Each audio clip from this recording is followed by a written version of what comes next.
Como siempre, un enorme gusto tenerlo, Fritz.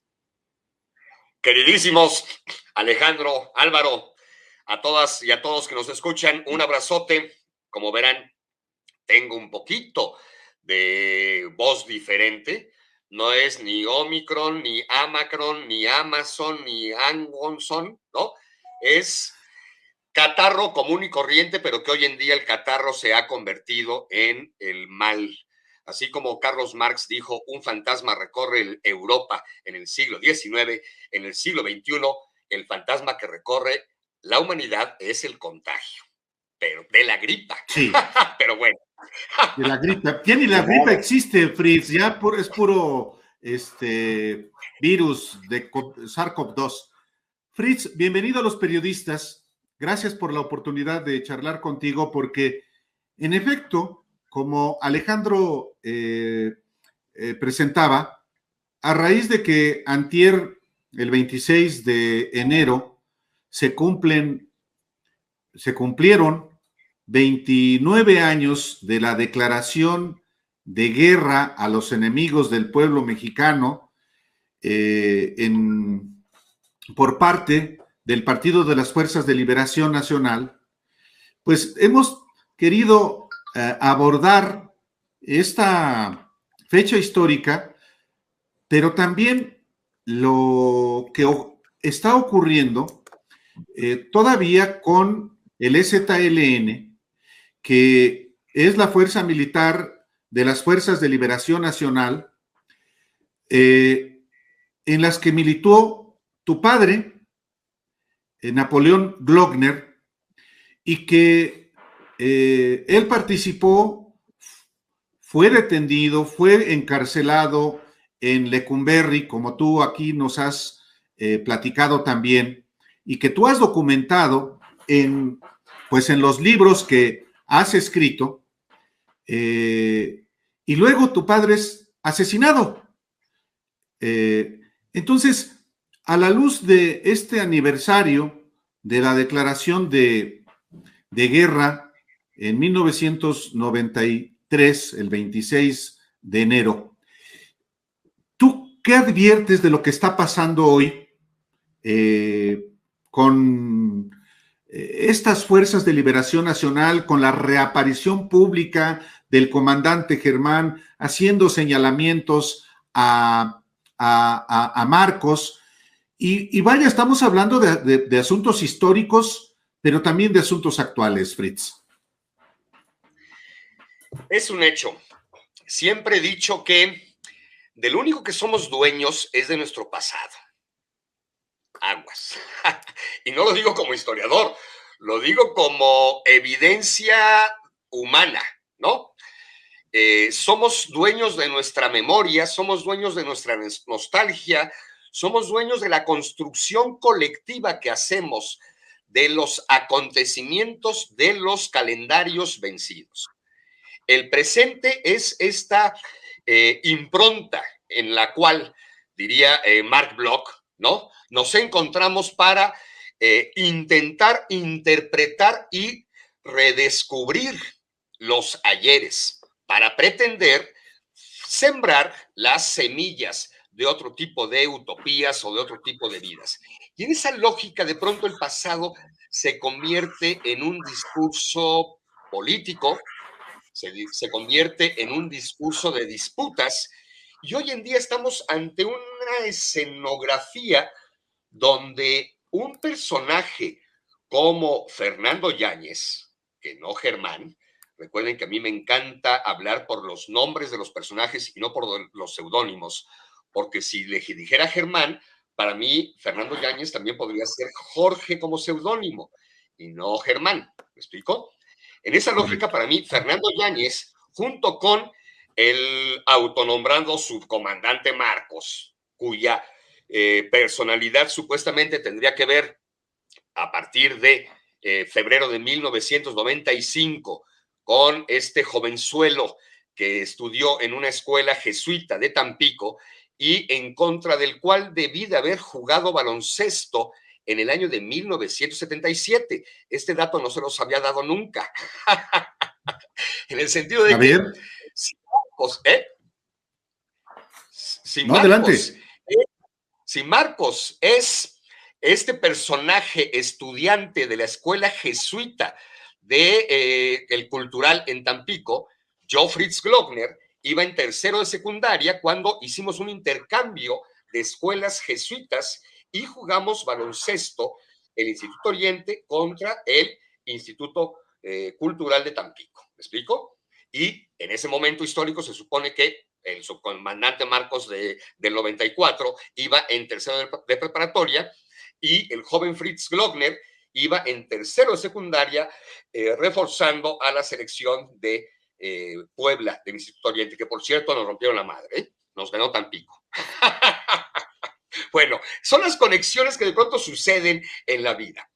Pero lo que voy es este debate que de pronto vuelva a aparecer el estimado Fernando Yáñez a replantear este tipo de versiones en el sentido de quiénes son los dueños de la historia o en qué momento ha habido conflictos sentimentales o quién tiene mayor carga de dignidad o de verosimilitud para replantear la construcción del presente e intentar apoderarse del futuro, es un hecho que me parece que tiene que ver más allá de las realidades eh, ideológico-políticas.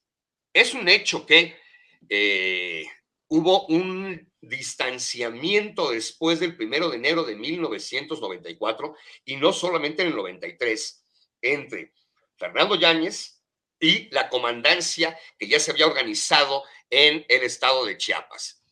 Y recordemos cómo se da una reconciliación en el 2001, cuando la caravana zapatista, donde aparecieron en el mismo podium Fernando y Marcos, digamos, ¿no? Ahí todo el mundo decía, ya limaron las asperezas.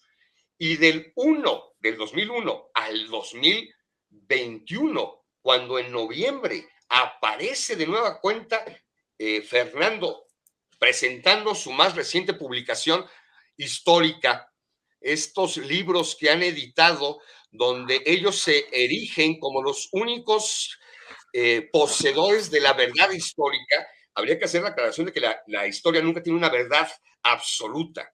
La historia se construye de verdades parciales y para eso desde Heródoto, el llamado padre de la historia, había que replantear muchas historias o muchas teorías filosóficas, ¿no? Pero entonces, el que haya aparecido en noviembre del año pasado, hace unos meses, hace 3 meses, planteando y colocando en jaque, digamos, ¿no? Que el único dueño de la actual STLN soy yo, porque soy la segunda generación de fundadores. Él no fue fundador del FLN, ¿no? Él es segunda generación, correcto. Él es hermano de uno de los fundadores, ¿no? Precisamente de César Germán Yáñez, el llamado hermano Pedro, que no es nombrado hermano Pedro por la prensa, es llamado hermano Pedro como el seudónimo que dentro de la clandestinidad se le dio. Aguas, ¿no? O sea, sí. Hay que hacer precisiones, porque además ustedes bien saben que yo llevo 3 décadas de andar en esta navegación, donde como la información, ahí está en los años heridos, donde como la información es clandestina, tanto de parte del Estado mexicano como de los grupos armados, como historiador hay que ser muy suspicaz y hay que saber qué tipo de preguntas le haces a los archivos, a los sobrevivientes o a los testimonios policíacos. A partir del 2002, permítanme una pausa dramática porque tengo que enjuagar la boca que se me ha secado. Está muy bien. Mientras me permito hacerte una pregunta. El distanciamiento de las Fuerzas de Liberación Nacional y del Ejército Zapatista de Liberación Nacional en este momento, que parece ser aguda y profunda y poner en riesgo incluso secretos comunes, podría desatar en el corto plazo una guerra de datos entre los dos frentes, de datos que les han permitido mantenerse con seguridad o de información que haya sido estratégica para mantenerse con seguridad. Dicho de otra forma, de manera más fácil todavía, uno y otros grupos enfrentados podrían liberar información de uno y otro grupo que pudieran poner en riesgo la seguridad entre ellos. Yo creo que aquí el STLN ha sido consecuente, ha sido coherente con los códigos de ética, con los códigos de clandestinidad, ¿no? No ha habido un descrédito a la personalidad de nadie, no se han aflorado chismes, ¿no? De traes los calzones sucios, ¿sí me explico? Yo creo que aquí ha sido Fernando, ¿no? O Jorge, o Yáñez, el hermano menor de el hermano Pedro, quien de pronto, para desacreditar esta ola de simpatía, esta ola de fama, esta ola de revolución, ya no digamos armada, sino de revolución cultural que se provoca a partir del 1 de enero de 1994, porque aunque ha tenido sus picos como electrocardiograma, estamos en el 2021, y ya son varios años, y es obvio que es un movimiento social que se ve en desgaste desde 1994 al 2022, dije 21, Sonso, 22, ¿no? En esa lógica, evidentemente, hay, pero no podemos negar que el zapatismo vino a convulsionar conciencias, teorías de que ya las revoluciones eran cosa del pasado o que eran situaciones de utopía. Entonces, en ese sentido, pues, el zapatismo sigue teniendo vigencia como lógica de movimiento por la lucha de la tierra, por el ya basta y demás. Y el discurso de la CFLN se había quedado un poquito incluso anclado en la retórica de la Guerra Fría de los años fines de los 60s, 70s. Y la renovación que se le da desde el STLN adoptando el zapatismo y no la imposición del socialismo o de la liberación nacional, como eran los documentos fundacionales de la CFLN, esto genera un distanciamiento, para empezar, de posturas y que se ha venido construyendo y construyendo y que no dejaría yo de ver la posibilidad de que incluso tenga que ver con situaciones de ego, ¿no? O de incluso intentar ubicar tu lugar en la historia nacional, digamos, ¿no? Así como, ay carajo, he robado los reflectores muchos años, ahora me toca a mí, no sé, eso es una subjetividad, es un comentario insulso que estoy soltando, ¿no? A ver, Fritz Glockner, en efecto, al empezar el programa, la entrevista contigo, había yo dejado atrás acá, este es tu libro, el tercer tomo de Los Años Heridos, que es la historia de la guerrilla en México en 1968-1985, este tomo. Bueno, Marcos, un poco lo que Germán dice es que Marcos se apropió de la historia de las Fuerzas de Liberación Nacional y dejó de lado a los fundadores o a quienes participaron en las Fuerzas de Liberación Nacional.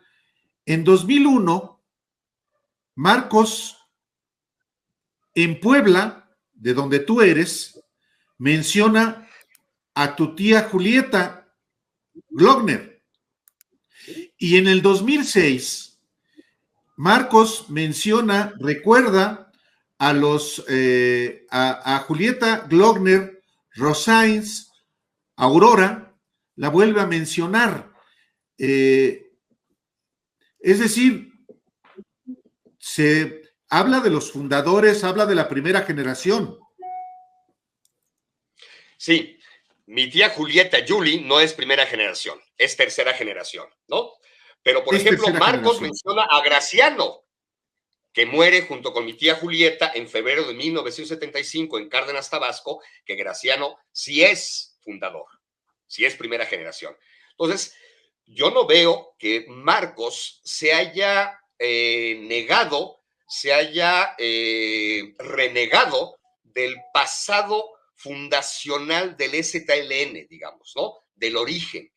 En varios de los comunicados del zapatismo se habla de los orígenes del EZLN, tomando en cuenta las FLN como germen, como semilla que va a tener esta continuidad desde agosto de 1969, cuando se fundan en Monterrey, luego de que fueron abandonados en ese mismo año, ¿no? En Chiapas, precisamente, por Mario Menéndez, ¿no? Que fueron convocados para supuestamente hacer una guerrilla en Chiapas, ¿no? Y estos cuatro personajes jóvenes de Monterrey viajan de Monterrey a Chiapas creyendo que Mario Menéndez los iba a instruir en un campamento en Chiapas, y hay una serie de diferencias y demás. Entonces terminan regresando a Monterrey y deciden fundar su propia célula insurgente en agosto del 69. Esa es la primera generación, digamos, ¿no? Y ya para 1994, 95, 96, varios de los textos zapatistas hacen referencia al origen de las FLN. Y evidentemente, como mencionas, en el 2001, la marcha zapatista, no solamente en Puebla se habla de mi tía Julieta, sino en cada uno de las plazas públicas donde se tuvo un encuentro masivo.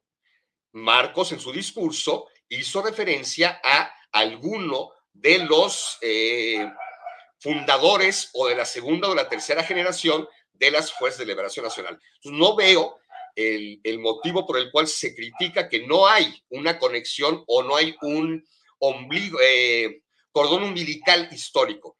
Lo que para mi gusto está intentando hacer Fernando Yáñez es plantear que la historia soy yo y únicamente yo, y tengo la verdad absoluta incluso del pasado.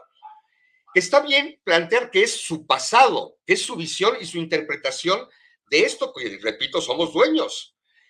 Como bien menciona mi querido Álvaro, en las primeras páginas de Los Años Heridos planteo que el historiador tiene que ser objetivo, incluso con las fuentes, con por qué decides estudiar y analizar tal periodo de la historia, porque es obvio que la historia no es objetiva. Al ser el estudio claro, de la actividad humana. En ese sentido, te preguntaría esto, Fritz. Entiendo donde tú dices, es posible que existan alguna, lo voy a decir así, alguna inspiración que no necesariamente es la más saludable del comandante Germán para decir que el ZLN se ha olvidado que viene de acá y nosotros somos, digamos, los papás de los pollitos, y el ZLN no sería nada sin nosotros, de alguna manera por ahí, para decírselo al auditorio de otra forma. El comandante Germán, sin embargo, agrega otros elementos que son sumamente riesgosos y que pueden ir en contra directamente del subcomandante.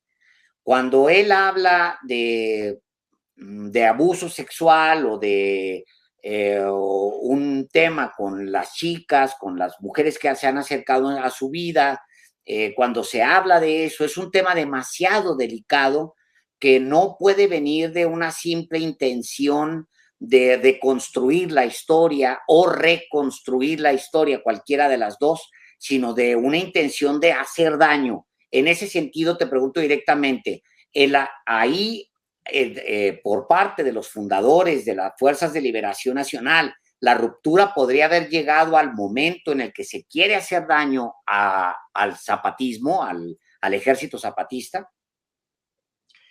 Sí, y eso es muy delicado, porque incluso entonces, haz de cuenta, mi querido Alejandro, que yo podría estar planteando información sobre el señalamiento de que Fernando Yáñez es el que manejaba la combi dentro de la cual fue asesinada Nora Rivera, la entonces pareja de mi padre, un 5 de noviembre de 1976, la cual estaba embarazada de pues, un medio hermano o una media hermana mía.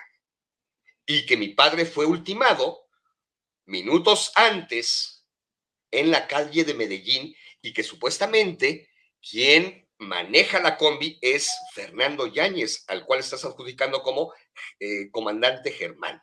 ¿Sí me explicó? Y esto no Claro, lo estoy claro. diciendo yo, lo dijo los archivos, ¿no? De la Pero, policía política, claro, se menciona en el libro 3 de los cuadernos históricos de la CFLN, ¿me explico? Donde he hecho una serie de precisiones y donde en mi libro, Los años heridos, hablo de las diversas versiones sobre este pasaje tan controversial que tiene que ver con la ahí figura, voy a evidentemente. otra, allá, ahí avanzo a otro tema. Entonces, ¿sí te parece a ti que el comandante Germán pudiera estar transitando ya o pudiera estar caminando ya a un pleito que vaya más a fondo de ya desacreditar a la cabeza del zapatismo? Porque aunque hay una comandancia indígena, sabemos que Marcos, o ahora se llama el subcomandante, sí, Galeano, él está tratando de pegarle a la cabeza, pues, del movimiento, a la cabeza visible y a la cabeza que identifican en realidad todas las redes de apoyo en el extranjero, porque él es el que lleva esas redes de apoyo en el extranjero. Entonces, ¿por qué ese tiro tan certero del comandante Germán Fritz? ¿Cuál es tu interpretación? Perdón, Alejandro, difiero de ti porque no es un tiro certero, ¿no? Digo, no me consta Bueno, puede ser, de es estas cierto, acusaciones. corrijo, es cierto, Sí, corrijo. este ¿Por qué esa señalamiento. intención? ¿Por qué esa intención? ¿Por qué el señalamiento con esa intención? Para allá voy, exactamente, sí, porque es un señalamiento y no es un tiro certero, ¿no? Ahí me parece muy bajo jugar a Alejandro. O no publicas la nota que vas a publicar el día de hoy y si la publicas, denuncio que dejaste a una chica en un restaurante y no pagaste la cuenta. ¿Sí me explico? O sea, perdón, para mi gusto, es jugar por debajo de los códigos, no de la verdad, no de la historia, Ya. sino de la intimidad y de meterte con situaciones muy personales. Y no estoy ni justificando, porque yo no sé ni me consta, ni doy fe de nada, ¿no? No soy notario público, de las posibilidades de las versiones sobre si Marcos ha tenido o no problemas de acoso sexual con muchachas o con muchachos o con lo que me digas. ¿Me explico? Uno. Dos, cuando yo menciono la situación en la cual se ve involucrado Fernando Yáñez como el conductor de la unidad donde se encuentra y muere Nora Rivera, embarazada del producto de mi padre, no estoy ni difamando, no estoy haciendo suposiciones, estoy recogiendo de documentos oficiales, incluidos los archivos policíacos, donde siempre he dicho, y mi querido Álvaro, que coincidíamos en el 2002 en los pasillos de las galerías o de las antiguas crujías de Lecumberri, ¿no?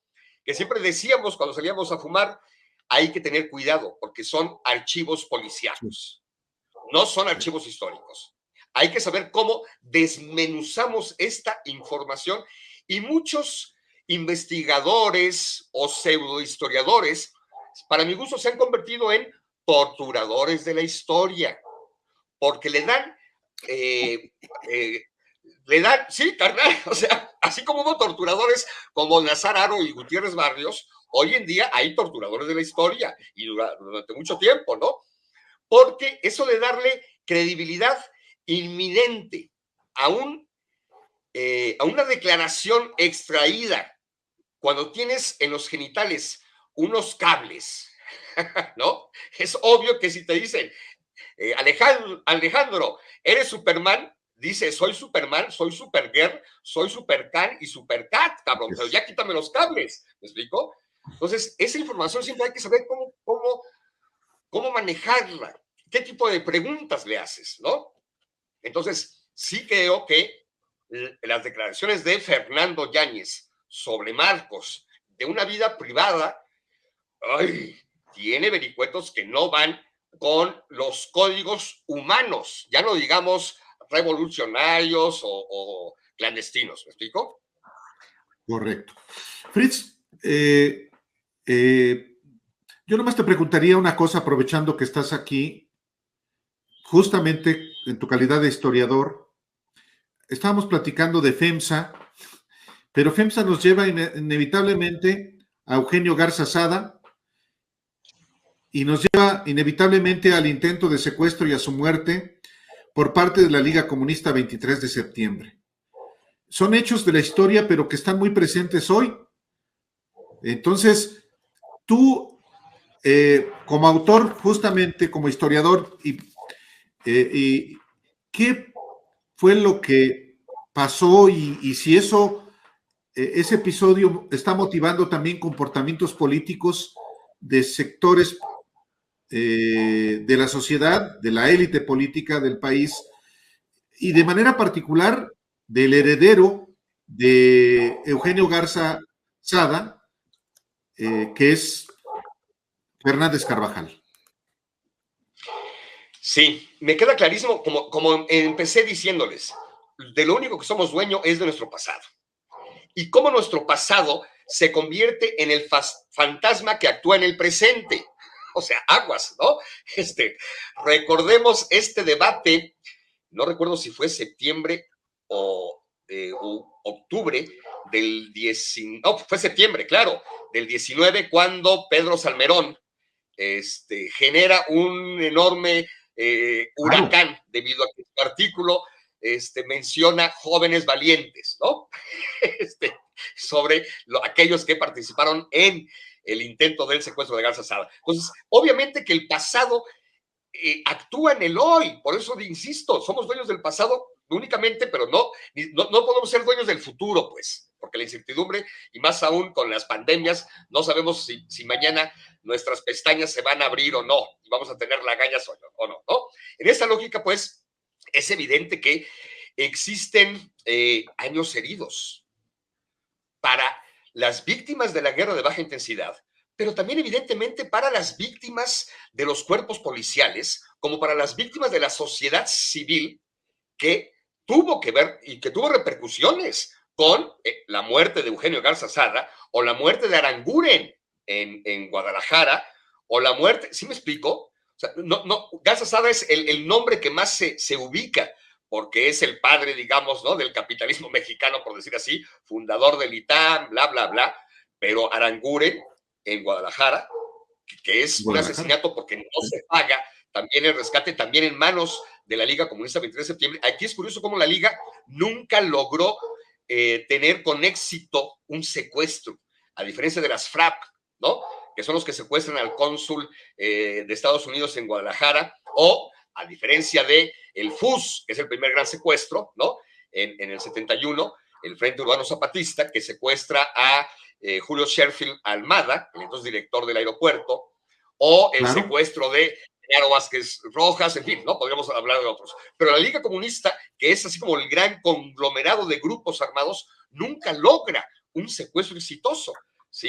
Entonces, a lo que voy es, claro que estos momentos, por eso en mi libro se llama Los años heridos, porque la historia siempre va a contar con las improntas del pasado que van a terminar actuando en el presente.